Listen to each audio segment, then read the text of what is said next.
మా ఏం చేస్తానమ్మా? ఇంత నూరుగా వచ్చింది? ఇది కూడికాయమ్మా. ఇది చిన్నప్పుడు ఫస్ట్ మందారమాకు గెంజి తలకు పూసేసి ఆ తర్వాత కూడికాయతో తలస్నానం చేపిస్తాను నేను. బాగా ఎంటికలు బాగా పెరుగుతాయి, పొడి పొడిగా వస్తాయి, మంచి వాసన వస్తుంది తలలో. చిన్నప్పుడంతా ఇవే షాంపూలు లేకుండా కూడికాయతోనే పోస్తాను. అవును, అప్పుడు బాగా పెరుగుతున్నాయి జుట్టు. ఇప్పుడు షాంపూలు ఏమో వాడి ఉండే జుట్టు అంతా పోతున్నాయి. మీరా షాంపూ దాంతో తయారు చేస్తారంటారు, ఎంతవరకు నిజం మనకు తెలియదు.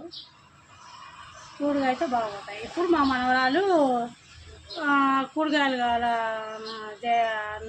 జయజమ్మ, నాకు ఎంటికలు పెరగాల, ఎంటికలు పోతున్నాయి అంటే వాళ్ళ ఆయన ఒక 1/2 కేజీ తెచ్చినాడు.